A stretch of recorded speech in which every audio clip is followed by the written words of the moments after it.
와, 진짜 산거지가 다 됐네. 역시 내가 사람 보는 눈이 있다니까. 이런 데서 평생 썩어야 어울리는 여자지. 그 목소리가 들리는 순간 나는 흙투성이가 된 손을 멈추고 천천히 고개를 들었습니다. 32년을 종처럼 부려먹고도 모자라 귀신 나올 것 같은 전라도 산골 폐가로 나를 내쫓은 인간들. 먼지 풀풀 날리고 잡초만 무성한 그 마당 한복판에 번쩍이는 검은색 벤츠 한 대가 오만하게 멈춰 서 있더군요. 그 화려한 외제차 바퀴가 튀긴 진흙탕 물이 내해진 작업복에 튀었지만 나는 닦아낼 생각조차 하지 않았습니다. 32년을 식모처럼 부려먹고 내쫓은 며느리가 어떻게 굶어 죽어가는지, 얼마나 비참하게 늙어가고 있는지 구경하러 온 그 독한 눈빛들을 정면으로 마주했으니까요. 뒷문이 열리고 붉은색 원피스를 입은 상간녀 조유리가 선글라스를 머리 위로 올리며 키득거렸습니다. 어머 언니, 세상에 여기서도 사람이 살긴 사네요. 난 무슨 짐승우리인 줄 알았지 뭐예요? 정말 언니랑 딱 어울리는 장소네. 내 남편이었던 남자 최성재는 손수건으로 코를 막은 채 차에서 내리지도 않고 창문 너머로 나를 짐승 보듯 훑어보더군요. 가까이 오지 마. 냄새 나니까. 32년 식모살이 하더니 진짜 산거지가 다 됐구먼. 꼴 좋다, 박명수. 내가 선택한 인생이니 원망하지 마라. 뒤이어 내린 시어머니 송여사는 진주 목걸이를 매만지며 그 앙상한 손가락으로 마당을 가리켰습니다. 근본 없는 집안 자식 데려다가 30년 넘게 밥 먹여줬으면 은혜를 알아야지. 이런 폐가라도 준 걸 감지덕지하며 살란 말이다. 하지만 당신들은 꿈에도 상상 못하겠지. 당신들이 짓밟고 서 있는 이 삭막한 돌무더기 아래, 그리고 저 무너져가는 헛간 지하 밀실에 무엇이 잠들어 있는지 말이야. 시아버님이 돌아가시기 전 오직 나에게만 남기신 마지막 유산. 한 통에 수억 원을 호가하는 100년 된 시간장 항아리 100개. 내가 그 항아리들의 뚜껑을 하나씩 열어젖히자 마당 가득 루비처럼 영롱한 빛과 함께 지난 세월의 향기가 진동하기 시작했습니다. 그 순간 비웃음으로 가득했던 송여사의 안면이 경련을 일으키며 무너져 내리더군요. 이게 다 뭐야? 이 시간장들이 왜 여기 있어? 이거 내놔. 다 내 거야. 거품을 물고 내 발치에 쓰러지는 시어머니와 사색이 되어 벌벌 떠는 전 남편 성재를 보며 나는 아주 차갑게 웃어주었습니다. 당신들 자리는 여기가 아니라 감옥이야. 잘 가, 내 인생에서. 그리고 다시는 이 시간장 냄새도 맡지 마. 당신들 같은 악기들이 탐낼 물건이 아니니까. 결국 그 인간들 제 발로 지옥 끝까지 걸어 들어가게 만들었습니다. 32년의 피눈물을 닦아내고 내가 어떻게 이명가의 진짜 주인이 되었는지 지금부터 그 기막힌 전말을 들려드리겠습니다. 새벽 4시 세상 모두가 깊은 잠에 빠져 정막만이 감도는 시간. 나의 하루는 어김없이 무거운 눈꺼풀을 밀어 올리며 시작됩니다. 32년입니다. 꽃다운 29에 이 집 문턱을 넘은 이후로 단 하루도 이 시간을 어겨본 적이 없어요. 삐걱거리는 문소리조차 조심스러운 이 거대한 종갓집 마당을 쓸어내는 빗자루 소리가 나의 유일한 아침 인사였죠. 겨울 새벽 공기는 칼날처럼 매섭습니다. 찬물에 손을 담그고 쌀을 안칠 때면 마디마디가 쑤시고 갈라진 손등이 따끔거려 나도 모르게 신음이 새어나와요. 하지만 쉴 틈은 없습니다. 32년 전 간호사 옷을 벗고 이 집의 맏며느리가 되었을 때부터 내 이름 한명숙은 사라지고 종부라는 무거운 족쇄만이 남았으니까요. 쌀을 안치고 나면 곧장 안채 구석방으로 향합니다. 15년째 중풍으로 누워 계신 아버님의 방이죠.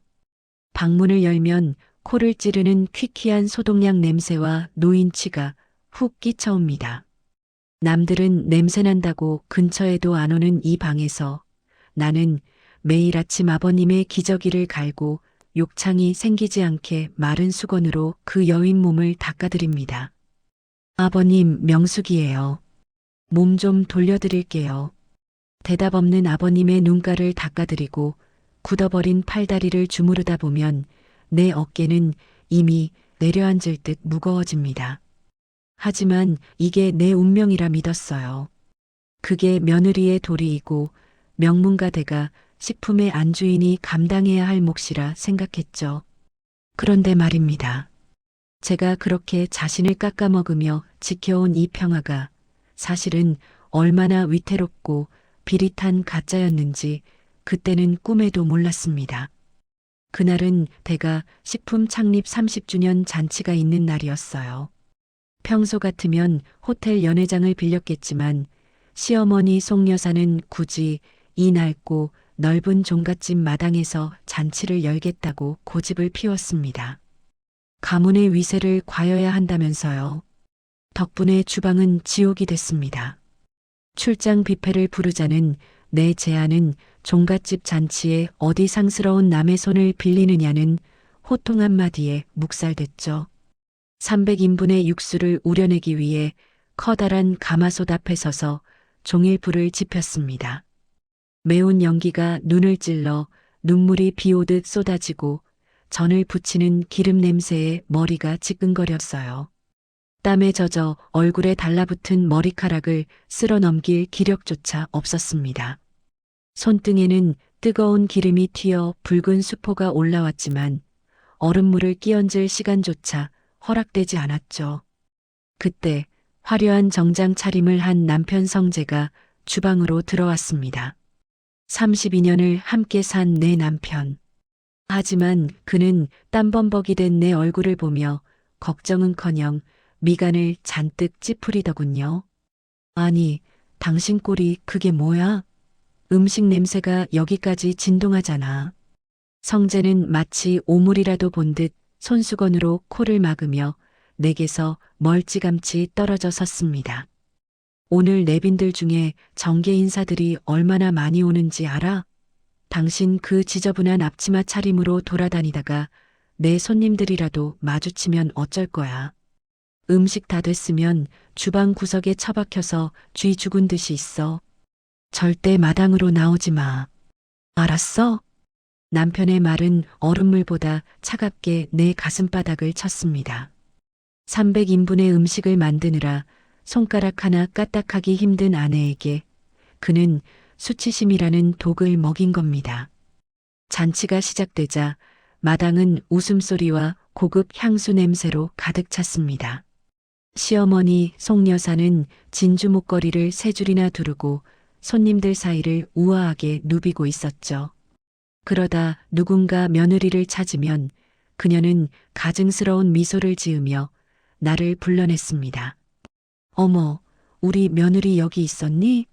여러분, 이해 좀 보세요. 30년 넘게 군소리 한마디 없이 밥만 하는 우리 집 보물이에요. 요즘 세상에 이런 식모. 아니, 이런 효부 찾기 힘들죠? 효부라고 부르려다 튀어나온 식모라는 단어. 그건 실수였을까요? 아닙니다.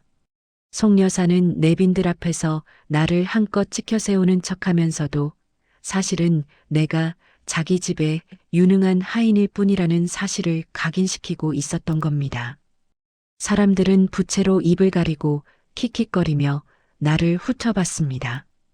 땀에 절어번들거리는 내 얼굴과 기름때 묻은 손마디를 보며 그들은 명문가 종부가 아니라 고용된 일꾼을 보다 비릿한 동정을 보냈죠.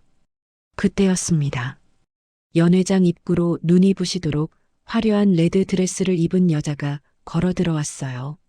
조유리, 남편의 회사 홍보이사이자 요즘 사교계에서 가장 잘 나간다는 32살의 젊은 여자였죠. 그녀는 송 여사에게 다가가 마치 친딸처럼 애교를 부리며 선물을 내밀었습니다. 어머님, 이거 프랑스에서 건너온 한정판 와인이랑 제가 특별히 구한 100년 전통 수제 간장이에요. 품격 있는 우리 어머님께 딱 어울릴 것 같아서 가져왔어요. 송 여사는 세상을 다 얻은 듯 유리의 손을 맞잡으며 연신 싱글벙글했습니다. 며느리인 내가 30년 넘게 끓여온 장은 쾌쾌한 냄새가 난다며 타박하던 그녀가 상간녀가 가져온 정체불명의 간장 앞에서는 코를 킁킁거리며 감탄을 연발하더군요. 그런데 말입니다. 간호사 생활을 하며 얻은 예리한 감각 때문일까요?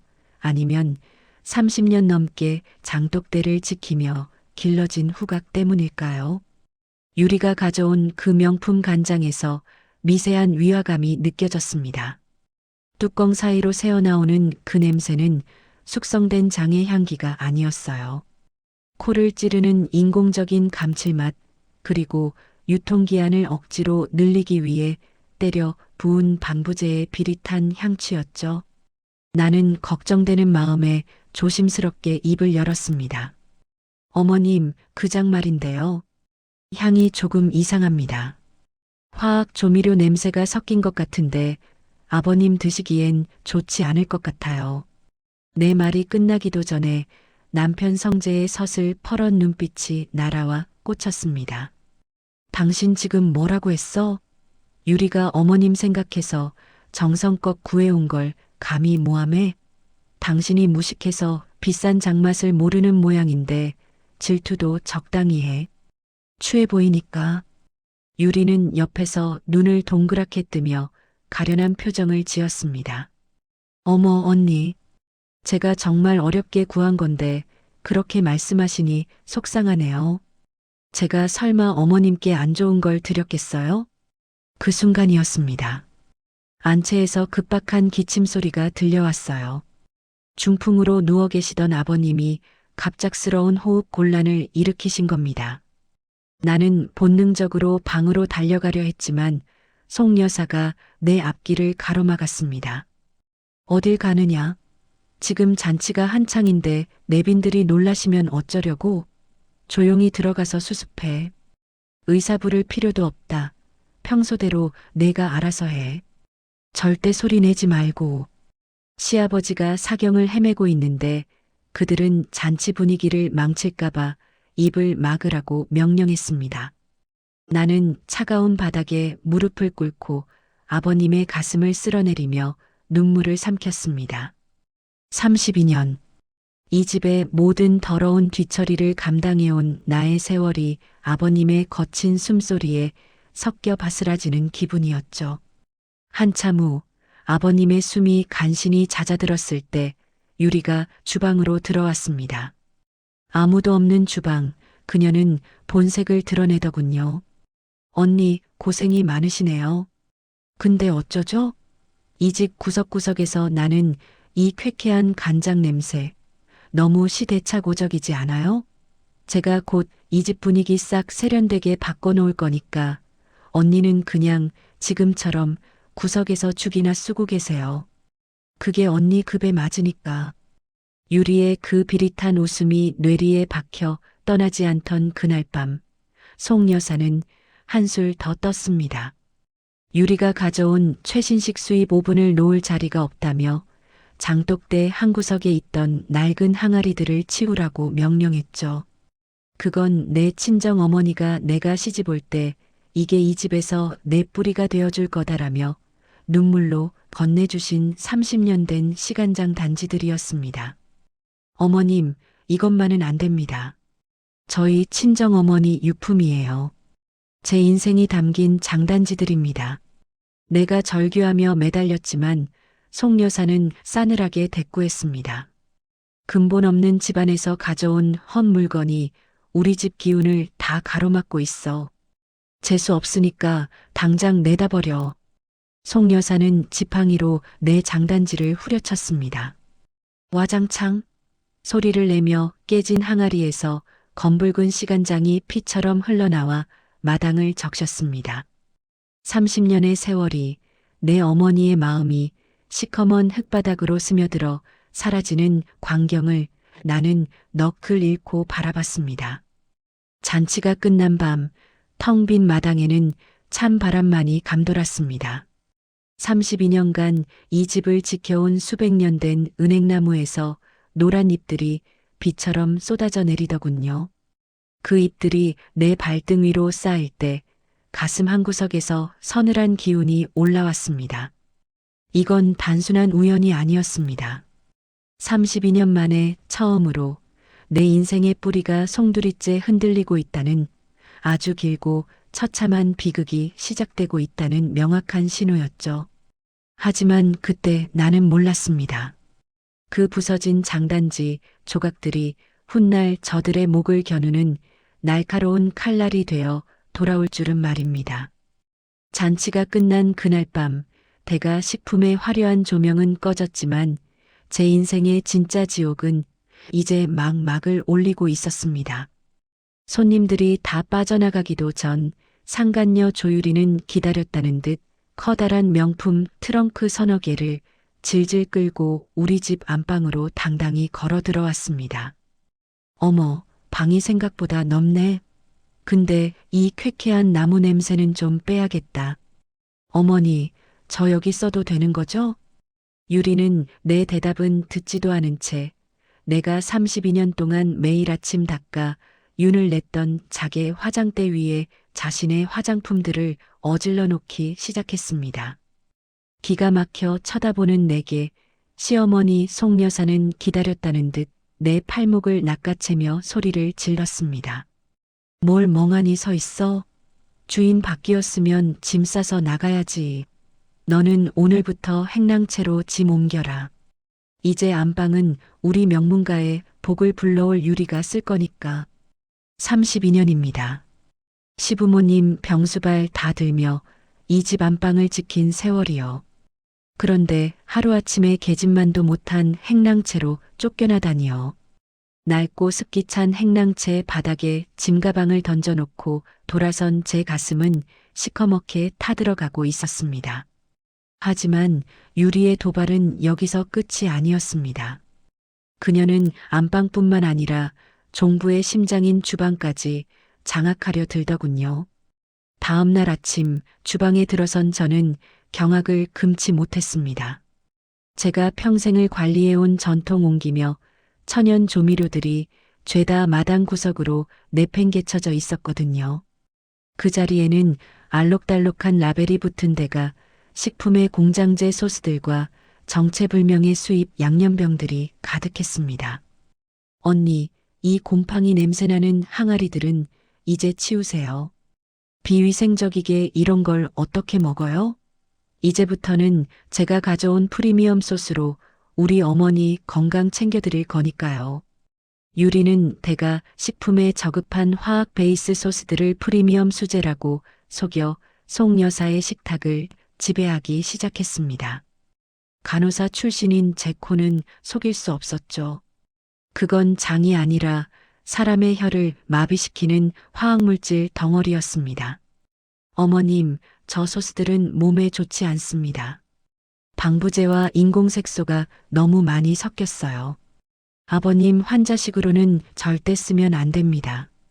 제 조언이 끝나기도 전이었습니다. 짝!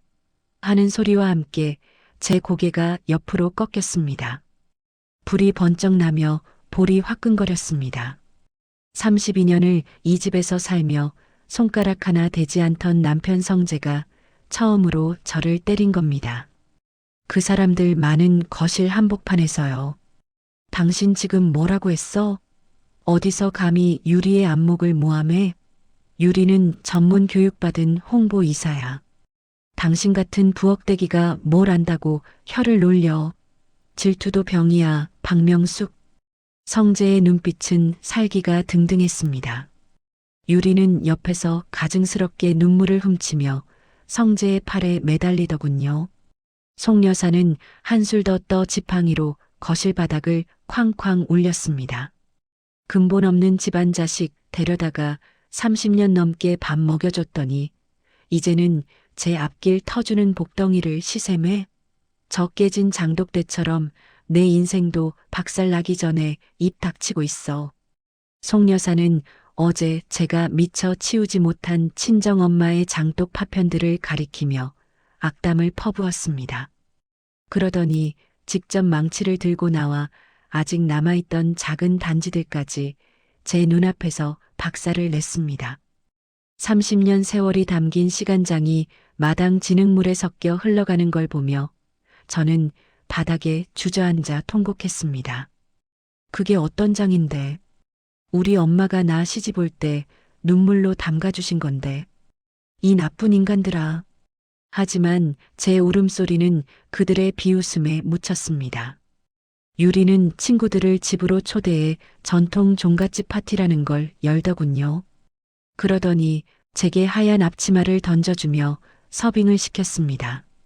화려하게 차려입은 유리의 친구들 앞에서 유리는 저를 가리키며 키득거렸습니다. 어머 얘들아, 인사해. 우리 집 오랫동안 도와주시는 도우미 언니셔. 일솜씨는 투박해도 성실하긴 해. 언니 가서 와인 좀 더 가져와요. 수치심에 눈물이 핑 돌았지만 저는 입술을 깨물고 버텼습니다. 그런데 송 여사가 제 손을 보더니 눈을 부라리더군요. 30년 전 시집 올 때 친정아버지가 어렵게 마련해 주신 이제는 닳고 닳아 문드러진 금반지를 보더니 말입니다. 이거 이리 내놔. 어디서 이런 촌스러운 걸 끼고 우리 집 품격을 깎아먹어? 근본 없는 집안 자식이 차기엔 과분한 물건이다. 송 여사는 제 손가락에서 반지를 강제로 빼앗았습니다. 마디가 굵어진 제 손가락에서 반지가 빠지지 않자 비눗물까지 묻혀가며 억지로 비틀어 빼내더군요. 그러고는 그 낡은 반지를 유리의 손가락에 끼워주며 만족스럽게 웃었습니다. 이제야 주인을 찾았네. 유리야, 내 뽀얀 손에 딱이다. 그날 밤 행랑채 구석에서 빨갛게 부어오른 제 손가락을 보며 남편 성재가 들어왔습니다. 사과 한마디 있을 줄 알았는데 그의 입에서 나온 말은 칼날보다 더 날카롭게 제 가슴을 도려냈습니다. 당신 손 좀 봐. 굳은 살 박이고 갈라진 그 손으로 내 손님들 서빙하는 거 얼마나 창피했는지 알아? 유리는 명품 향수 냄새가 나는데 당신한테서는 쾌쾌한 된장 냄새밖에 안 나. 그 냄새가 내 코를 찔러서 토가 나올 지경이야. 제발 부탁이니까 내 눈앞에서 사라져줘. 인격 살해였습니다. 32년 헌신을 된장 냄새라는 말로 짓밟아버린 그 남자. 그런데 말입니다.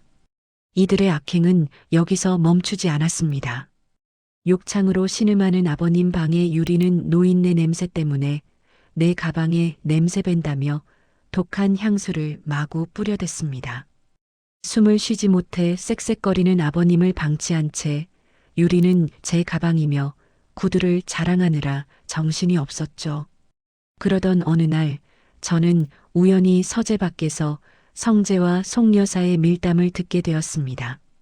제 친정 부모님이 남겨주신 마지막 유산인 작은 선상까지 성재가 자기 사업 자금 담보로 잡으려고 서류를 조작하고 있더군요.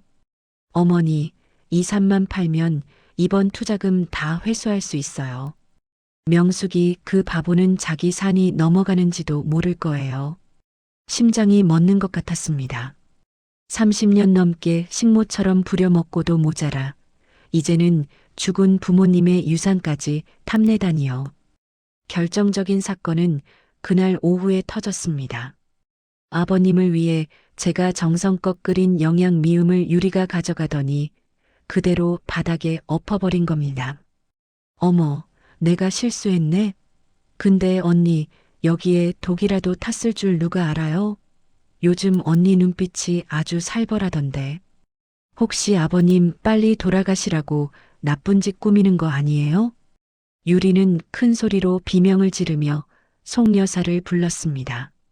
어머니, 이 언니가 아버님 식사에 이상한 가루를 넣는 걸 제가 봤어요. 무서워서 이 집에서 어떻게 살아요. 순식간에 저는 살인 미수범으로 몰렸습니다. 32년의 인내심이 임계점에 도달한 순간이었습니다. 쏟아진 미움 위로 제 비참한 인생이 겹쳐 보였습니다. 더 이상의 자비는 없었습니다.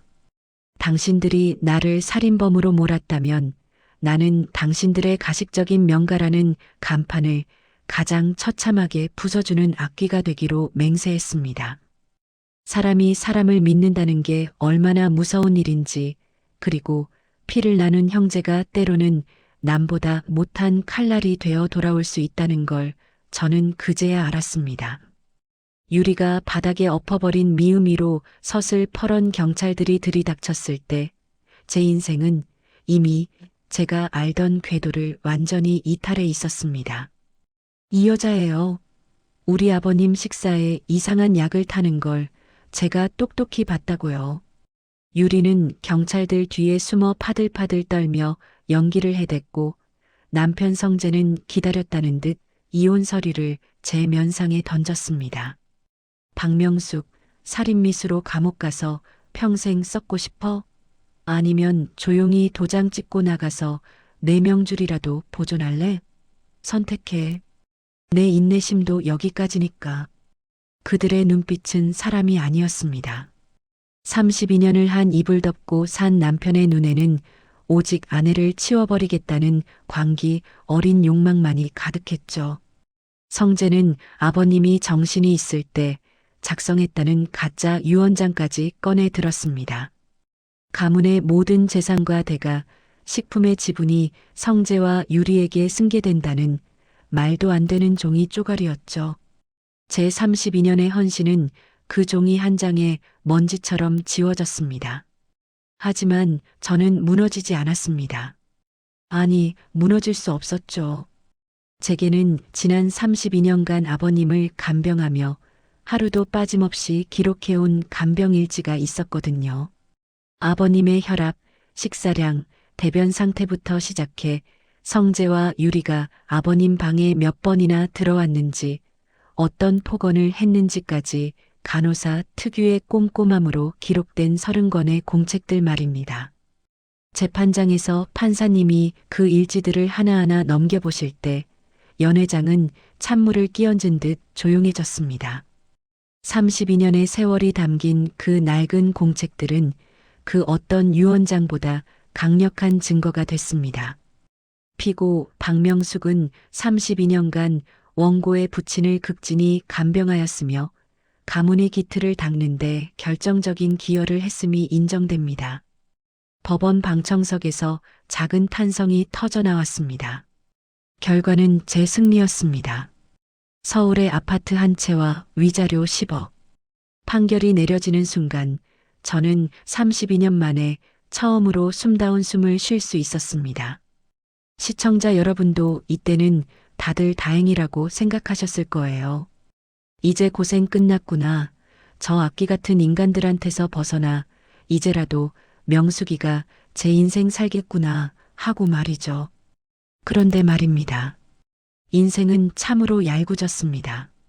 제가 그 돈을 손에 쥐기도 전에 유리는 이미 제 가장 약한 고리를 파고들고 있었습니다.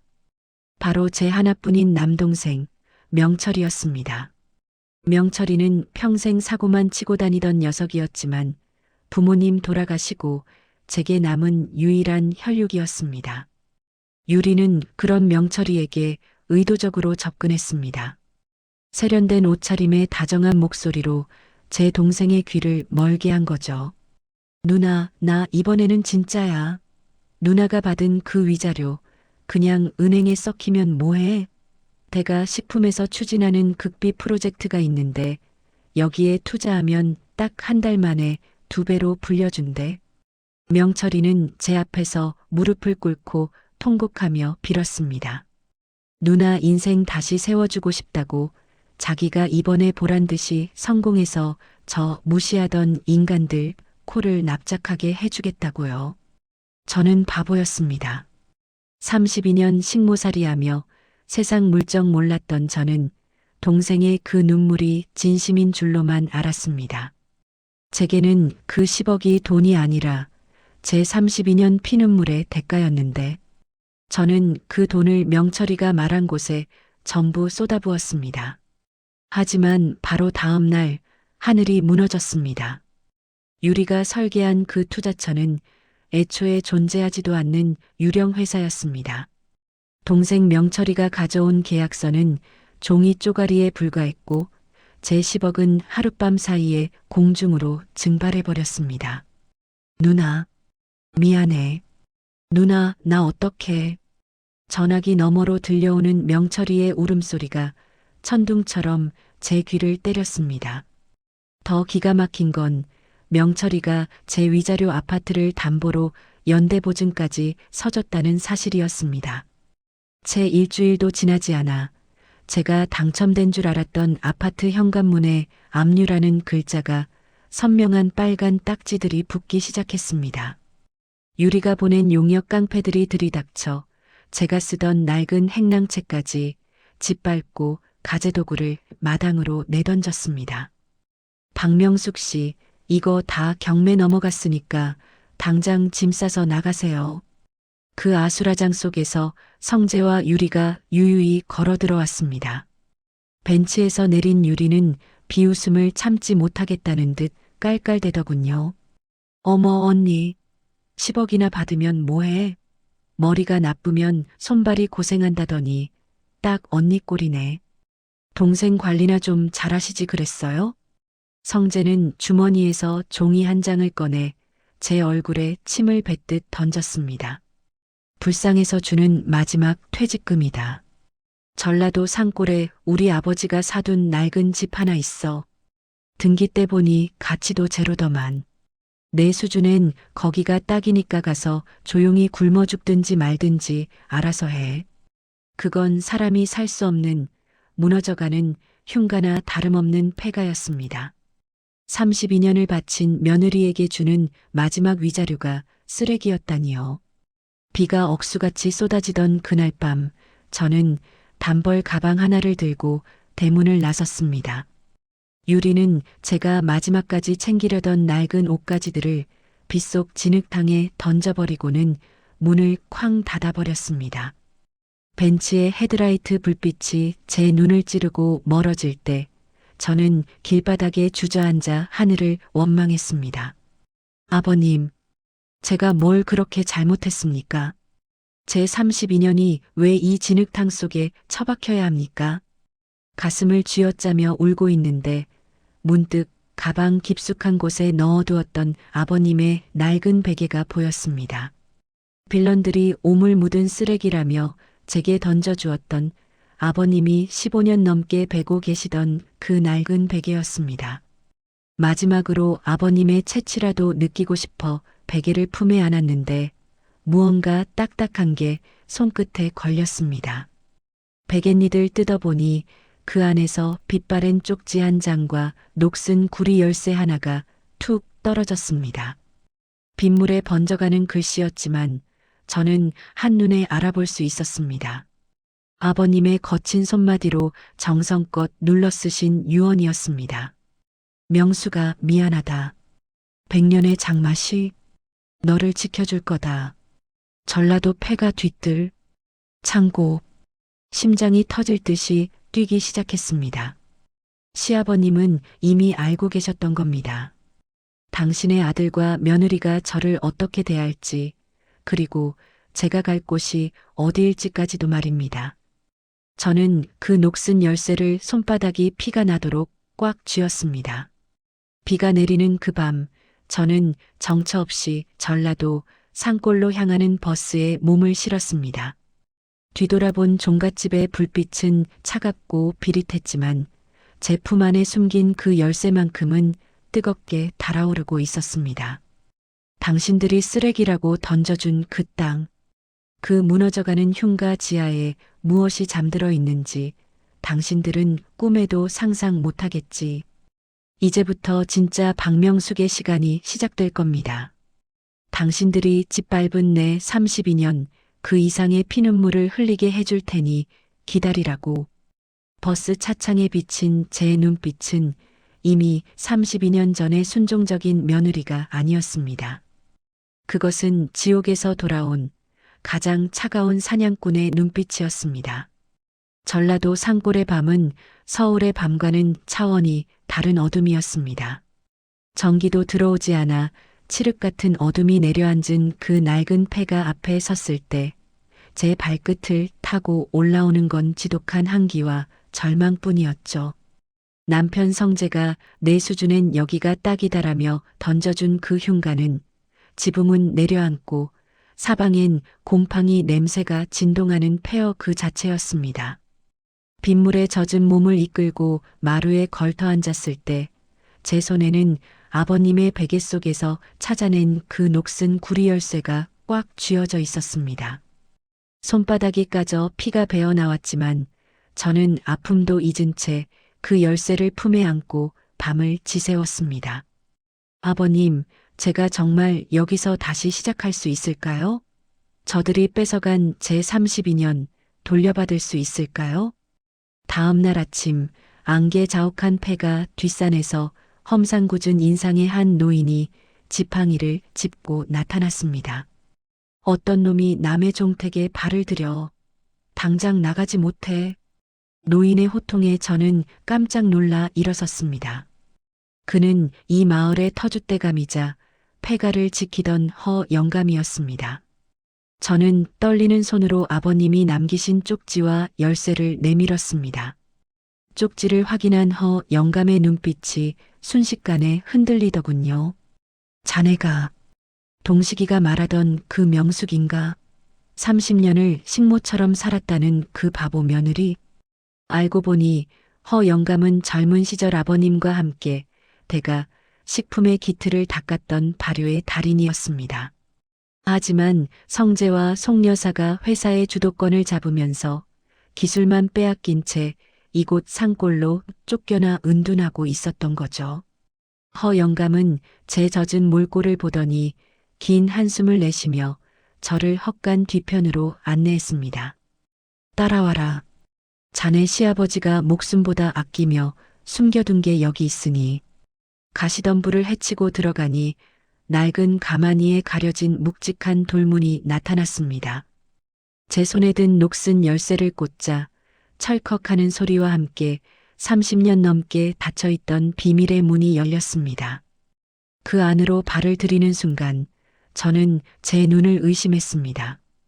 칠흑 같은 지하 밀실 안으로 한 줄기 햇살이 스며들자 그곳에 정렬된 100개의 거대한 옹기 항아리들이 영롱한 자태를 드러냈습니다. 이게 다 뭡니까, 어르신? 이게 바로 대가 식품의 진짜 뿌리다. 100년 넘게 대대로 내려온 시간장이지.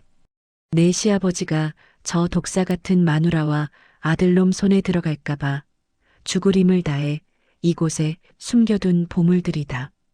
저는 홀린 듯 항아리 하나를 열었습니다. 그 순간 밀실 가득 천년의 세월이 응축된 것 같은 진하고 깊은 향기가 폭발하듯 뿜어져 나왔습니다. 항아리 속 액체는 간장이 아니라 마치 녹여낸 루비처럼 붉고 영롱한 빛을 띠고 있었죠. 간호사 출신인 제 직감은 바로 작동했습니다. 이건 단순한 양념이 아니었습니다. 오랜 세월 발효를 거치며 생성된 천연 면역 조절제, 아니 죽어가는 사람도 살릴 수 있는 생명의 정수였죠. 어르신, 이 맛은, 이건 세상에 존재할 수 없는 맛이에요. 허 영감은 껄껄 웃으며 마당 바닥을 지팡이로 쳤습니다. 이 집터 아래가 예사로운 곳인 줄 아느냐? 이곳은 수백 미터 지하에서 미네랄이 풍부한 약천수가 흐르는 혈자리다. 성재 그놈이 무식해서 버린 이 폐가가 사실은 대가 식품 모든 공장을 합친 것보다 수만 배 가치 있는 명당 중의 명당이란 말이다. 심장이 터질 듯이 뛰었습니다. 빌런들이 저를 파멸시키려고 던져준 쓰레기통이 사실은 황금알을 낳는 거위의 둥지였던 겁니다. 하지만 저는 서두르지 않았습니다. 32년을 참았는데 여기서 실수를 할 순 없었죠. 그런데 말입니다. 그 시각 서울에서는 성재와 유리가 제 위자료 10억을 가로채 성대한 승전보를 울리고 있었습니다. 그들은 그 돈으로 화학소스 공장을 대규모로 증설하고 저가 수입산 재료를 섞어 만든 가짜 프리미엄 소스를 출시하며 돈을 쓸어 담고 있었죠. 성재 씨, 이제 저 부엌대기 인생은 완전히 끝났어요. 전라도 구석에서 흙이나 파먹다 죽겠죠? 호호. 유리는 제 안방을 차지하고 송여사와 함께 보석 쇼핑을 다니며 승리감에 도취해 있었습니다. 하지만 그들은 몰랐습니다. 자신들이 비용 절감을 위해 섞어 넣은 저질 화학 약품들이 스스로의 목을 조르는 밧줄이 될 거라는 사실을 말이죠. 저는 영감과 함께 반격을 준비했습니다. 우선 정선 할머니 약초장이라는 투박한 이름으로 아주 소량의 시간장을 병에 담았습니다. 그리고 제가 간호사 시절부터 아버님을 모시며 인연을 맺었던 정재계 사모님들에게 조용히 샘플을 보냈습니다. 이건 제가 아버님을 위해 30년간 정성으로 삭힌 약입니다. 속는 셈 치고 한 번만 드셔보세요. 반응은 폭발적이었습니다. 만성 위장병으로 고생하던 장관 부인, 불면증에 시달리던 재벌가 노마님들이 하나둘씩 제 장맛에 매료되기 시작했습니다. 박 회장님 댁 며느리가 보낸 그 장, 그거 도대체 정체가 뭐야? 한 숟가락만 먹어도 기운이 펄펄 나네. 사교계에 소문이 돌기 시작하자 유리는 초조해졌습니다. 대가 식품의 소스들이 맛이 가볍다, 먹고 나면 속이 쓰리다는 평을 듣기 시작한 때였거든요. 저는 여기서 멈추지 않았습니다. 쫓겨나기 전 몰래 복사해 두었던 데가 식품의 원가 절감 서류와 유리가 저지른 투자 사기의 증거들을 영감의 지인인 변호사를 통해 법정 무기로 가공했습니다. 그리고 가장 결정적인 덫을 놓았죠. 전통식품협회에서 주관하는 국가지정 명인 타이틀 경합. 성재가 대가 식품의 가치를 높이기 위해 평생을 갈구하던 그 영광스러운 무대에 저는 제 정체를 숨긴 채 출자표를 던졌습니다. 최성재, 조유리. 당신들이 가장 자랑스러워하는 그 화려한 무대에서 당신들의 가식적인 가면을 전 국민 앞에 벗겨주마. 폐가 뒤뜰에 정렬된 100개의 항아리를 바라보며 저는 다짐했습니다. 32년 동안 저를 식모라고 불렀던 당신들, 이제는 내 발밑에서 용서를 빌게 될 거라고. 차가운 새벽이 지나고 폐가 위로 붉은 태양이 떠올랐습니다. 그 햇살 아래 서 있는 저는 이제 더 이상 울보 명수기가 아니었습니다. 천억 가치의 시간장을 손에 쥔 가장 냉혹하고 치밀한 사냥꾼 박명숙이었습니다. 대한민국 식품업계에 내놓으라 하는 거물들과 정재계 인사들이 한자리에 모인 국가지정 명인 최종 경합날. 서울의 한 최고급 호텔 연회장은 그야말로 돈과 권력의 냄새로 진동했습니다. 수백 명의 기자들이 터뜨리는 카메라 플래시 사이로 대가 식품의 화려한 부스가 단연 돋보였죠. 남편 최성재와 상간녀 조유리는 각각 수천만 원을 호가하는 양복과 드레스를 차려입고 승리감에 도취해 언론 플레이를 펼치고 있었습니다. 오늘부로 대한민국 장맛의 역사는 새로 써질 겁니다. 우리 대가 식품이 공들여 만든 천종 프리미엄 소스가 그 정점이 될 테니까요. 기대하셔도 좋습니다. 성재는 거만하게 턱을 치켜 세우며 우승을 확신했고 유리는 옆에서 우아한 미소를 지으며 마치 이미 명인의 아내가 된 것처럼 행세했습니다. 그들의 부스 뒤편에는 제가 32년간 지켜온 비법을 도둑질하고 원가 절감을 위해 화학 감미료를 때려 부어 만든 가짜장들이 화려한 유리병에 담겨 위용을 뽐내고 있었습니다. 그 화려한 무대 한 구석, 저는 정선 약초 할머니라는 투박한 이름표를 달고 서 있었습니다. 낡은 개량 한복에 챙이 넓은 모자를 깊게 눌렀어 얼굴을 가린 채였죠. 제 앞에는 오직 하나 아버님이 목숨처럼 지키셨던 그 100년 시간장 항아리 하나만이 놓여 있었습니다. 드디어 심사가 시작되었습니다. 성재의 장을 맛본 심사위원들은 세련된 맛이다, 대중적이다라며 고개를 끄덕였습니다. 하지만 제 차례가 되어 항아리 뚜껑이 열리는 순간 연회장의 공기가 순식간에 바뀌었습니다. 100년의 세월이 응축된 루비처럼 붉고 진한 장향이 폭포수처럼 쏟아져 나오자 장내에는 기묘한 정적이 흘렀습니다. 심사위원들은 코끝을 스치는 그 깊고 신비로운 향기에 홀린 듯 제 붓으로 몰려들었죠. 이 향기는 도대체 뭡니까? 이건 장이 아니라 살아있는 생명의 냄새군요. 국내 최고 권위의 심사위원장이 떨리는 손으로 제 장을 한 스푼 떠서 입에 넣었습니다. 순간 그의 눈에서 눈물이 주르륵 흘러내렸습니다. 성재 씨의 장은 기술은 좋으나 영혼이 느껴지지 않습니다. 하지만 이 장은 세월의 깊이가 담긴 신의 한 수로군요. 이건 장이 아니라 생명 그 자체입니다. 심사위원들의 극찬이 이어졌고 결과는 압도적이었습니다. 이번 국가지정 명인 경합의 최종 우승자는 정선 약초 할머니입니다. 우레와 같은 박수 소리가 터져 나왔습니다. 성재와 유리의 얼굴은 순식간에 사색이 되었죠. 성재가 단상으로 뛰어 올라와 소리를 질렀습니다. 말도 안 돼. 저런 정체불명의 노인네가 어떻게 명인입니까? 얼굴도 공개하지 않는 사기꾼일 줄 누가 압니까? 그때였습니다. 저는 천천히 모자를 벗었습니다. 32년간 그들이 식모라 부르며 짓밟았던, 하지만 이제는 가장 단단하고 고귀한 빛을 내는 박명숙의 얼굴이 드러났습니다. 어머님? 아니, 박명숙? 성재의 입이 떡 벌어졌고 송 여사는 지팡이를 놓치며 뒤로 자빠질 뻔했습니다. 저는 마이크를 잡았습니다. 목소리는 떨리지 않았습니다. 아주 차갑고 송곳처럼 예리했습니다. 우승 소감에 앞서 내빈 여러분과 기자분들께 잠시 주목해 주시기를 부탁드립니다. 대한민국 명가라는 데가 식품이 국민들에게 먹이고 있는 장의 추악한 실체를 보게 될 것입니다. 저는 대형 스크린을 향해 리모컨을 눌렀습니다. 스크린에는 제가 미리 준비한 데가 식품 소스의 성분 분석표가 떴습니다. 유리가 천연이라고 속여 팔던 프리미엄 소스에 들어간 발암성 방부제와 인체에 해로운 저급 수입산 화학 염료의 리스트가 붉은 글씨로 나열되었습니다. 장내 여기저기서 경악 섞인 비명이 터져 나왔습니다. 하지만 여기서 끝이 아니었습니다.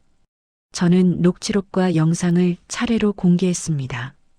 유리가 제 남동생에게 접근해 투자 사기를 설계하는 음성 파일, 그리고 송 여사가 아버님의 방에 향수를 뿌리며 빨리 좀 죽으라고 학대하던 숨겨진 CCTV 영상이 호텔 전체에 울려 퍼졌습니다. 세상에, 저게 사람이야? 명문가는 무슨 악기들이지. 청중들의 비난이 쏟아졌습니다. 송 여사는 미친 듯이 무대로 뛰어올라 제가 가져온 100년 시간장 항아리를 붙잡으며 추태를 부렸습니다. 이거 내 거야. 내 집안 물건이라고. 내년이 훔쳐간 내 재산이야. 송 여사는 항아리를 뺏으려 실랑이를 벌이다 바닥에 꼴사납게 엎어졌습니다. 저는 바닥에 쓰러진 그녀를 내려다보며 차갑게 일갈했습니다. 당신이 버린 쓰레기 속에 보물이 있었을 줄은 몰랐겠지. 당신들이 버린 건 간장이 아니라 당신들의 마지막 양심이었습니다. 그때 연회장 문이 벌컥 열리며 검찰 수사관들과 식약처 조사관들이 들이닥쳤습니다.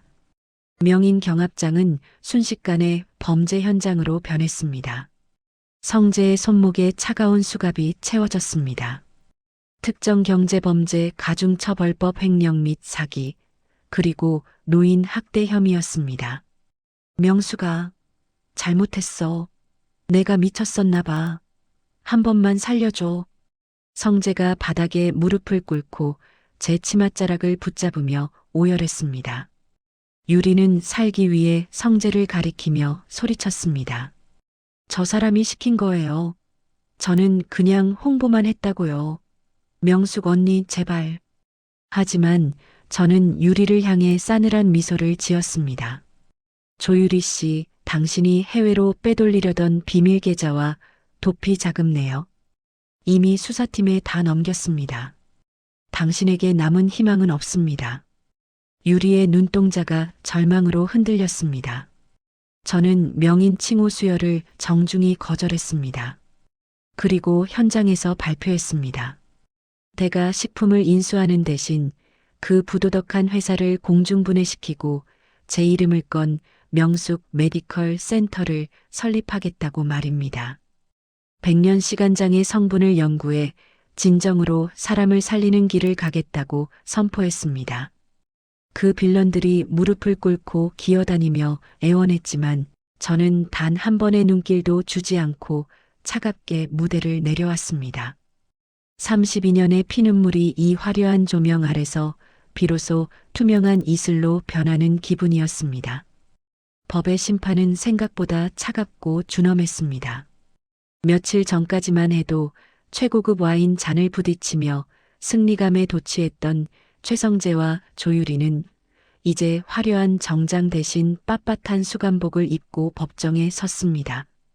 특정 경제범죄 가중처벌법상 횡령 및 사기, 그리고 제가 제출한 결정적인 증거인 노인 학대 혐의까지 인정되어 성재는 징역 15년, 유리는 징역 8년이라는 주형을 선고받았습니다.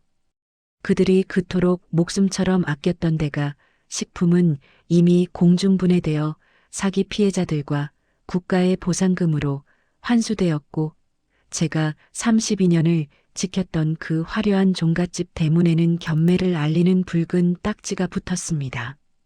결국 그 집은 제가 세운 명숙 메디컬 센터의 부지로 흡수되었습니다. 당신들이 나를 내쫓았던 그 자리에 이제는 당신들이 무시했던 내 이름이 새겨진 건물이 들어선 것이죠. 그런데 말입니다.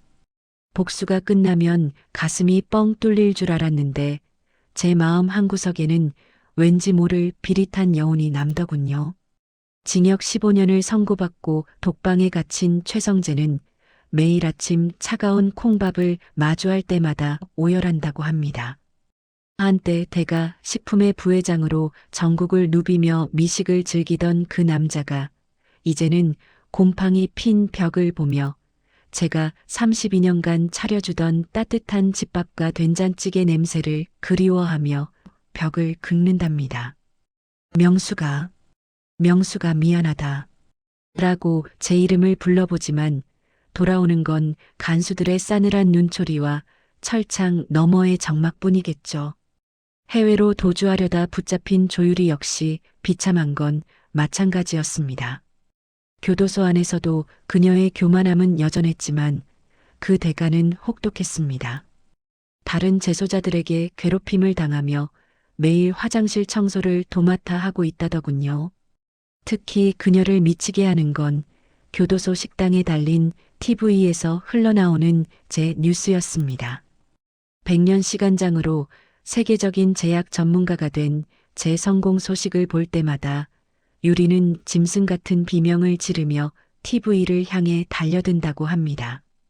자신이 그토록 조롱했던 부엌대기가 이제는 전 세계가 우러러보는 회장이 되었다는 사실이 그녀에게는 사형 선고보다 더 잔인한 형벌이었을 겁니다. 하지만 가장 가슴 아픈 몰락은 시어머니 송 여사였습니다. 모든 재산을 몰수당하고 길거리로 나앉은 그녀에게는 급격한 치매가 찾아왔습니다. 평생을 가문의 품격과 근본을 따지던 그 고결한 여자가 이제는 남루한 행색으로 서울역 근처를 배회하며 쓰레기통을 뒤지는 노숙자가 되었습니다. 어느 날 저는 전라도 산골 메디컬 센터 완공을 앞두고 내려가는 길에 길거리에서 낡은 항아리 조각을 품에 꼭 안고 중얼거리는 한 노파를 마주했습니다. 송 여사였습니다. 며느리야, 배고프다. 장 좀 가져와라. 우리 아들 성재 배고프다는데 왜 장이 안 보이냐? 저를 알아보지도 못한 채 흙먼지 묻은 손으로 제 옷자락을 붙잡는 그녀를 보며 저는 잠시 발걸음을 멈췄습니다. 한때는 무서운 시어머니였고 30년 넘게 저를 가스라이팅하며 괴롭혔던 여자였죠. 저는 아무 말 없이 주머니에서 시아버님이 생전에 좋아하셨던 박하사탕 한 알을 꺼내 그녀의 앙상한 손에 쥐어주었습니다. 어머님, 이제 그런 장은 세상에 없어요. 당신이 손수 다 깨부수셨잖아요. 저는 차갑게 돌아서 차에 올라탔습니다. 백미러 속으로 점점 멀어지는 송여사의 초점 없는 눈동자를 보며 저는 비로소 32년의 한을 그 길바닥에 쏟아놓을 수 있었습니다. 가족이라는 이름의 족쇄는 마지막까지 저를 괴롭혔습니다. 사기를 당해 위자료를 다 날려먹었던 남동생 명철이가 염치도 없이 저를 찾아와 무릎을 꿇고 빌더군요. 누나, 내가 정말 죽을 죄를 졌어. 한 번만 살려줘. 나 누나 아니면 갈 데가 없어. 하지만 저는 명철이의 손을 잡지 않았습니다. 명철아, 가족이라는 이름으로 내 인생을 망치는 건 한 번으로 족하다. 이제 너도 내 인생 살고 나도 내 인생 살자. 다시는 연락하지 마라. 모질다고 해도 어쩔 수 없었습니다. 자신을 버리면서까지 지키는 가족은 더 이상 축복이 아니라 저주라는 걸 뼈저리게 배웠으니까요. 드디어 아버님이 유언으로 남기셨던 그 폐가 자리에 명숙 메디컬 센터가 완공되었습니다. 100년 시간장의 성분을 추출해 만든 신약은 난치병 환자들의 생명을 연장하는 기적을 일으켰고 저는 대한민국에서 가장 영향력 있는 여성 기업인이 되었습니다. 하지만 사람들은 저를 박 회장보다 명숙 씨라고 부르길 좋아합니다. 저는 지금도 매일 아침 하얀 가운을 입고 병실을 돌며 환자들의 손을 잡고 그들의 이야기를 들어주며 살고 있습니다. 어느 화창한 오후 저는 아버님의 유고를 산골 명당 자리에 새로 모셨습니다. 정성껏 술 한 잔을 올리고 절을 하며 나직하게 속삭였죠. 아버님, 이제야 제 이름을 찾았습니다. 아버님이 목숨 걸고 지켜주신 그 장맛으로 이제는 세상의 빚을 갚으며 살게요. 정말 감사합니다. 산들바람이 불어와 제 뺨을 스쳤습니다. 마치 아버님이 제 머리를 쓰다듬으며 잘했다. 명수가. 정말 장하다라고 대답해 주시는 것 같았습니다. 이제 제 일상은 서울의 빌딩 숲이 아닌 흙내음 가득한 장독대 옆에 있습니다. 화려한 사내 진미는 없지만 제가 직접 담근 장으로 차린 소박한 식탁 마주 앉아 밥 한 술을 뜨는 이 평범한 시간이 제게는 가장 큰 축복입니다. 32년 만에 처음으로 거울 속에 제 얼굴을 마주보며 웃어보았습니다. 주름은 깊어졌지만 눈빛만은 세상 그 누구보다 평온하고 단단해져 있더군요. 시청자 여러분, 제 긴 이야기를 끝까지 들어주셔서 감사합니다. 32년 식모살이 끝에 제가 얻은 가장 큰 교훈은 이것입니다. 사람이 사람을 버리는 건 죄가 되지만 자신을 버리는 건 그보다 더 큰 죄입니다. 자식 때문에, 남편 때문에, 혹은 체면 때문에 여러분 자신을 깎아먹으며 살지 마세요. 여러분의 이름은 그 자체로 소중합니다. 제가 30년 넘은 장맛으로 다시 일어섰듯 여러분 마음속에도 분명히 아직 발효되지 않은 뜨거운 씨앗이 있을 겁니다. 제 행동이 맞다고 생각하시고 저와 같은 시니어 분들의 새로운 시작을 응원하신다면 좋아요로 힘을 보태주세요. 그리고 여러분의 인생에서 가장 힘들었던 순간 혹은 이제라도 찾고 싶은 여러분의 이름은 무엇인지 댓글로 남겨주시면 저 명숙이가 하나하나 읽으며 응원하겠습니다. 인생은 나를 찾은 그 순간부터가 진짜 시작입니다. 오늘 밤도 평온하고 당당한 꿈 꾸시길 바랍니다. 감사합니다.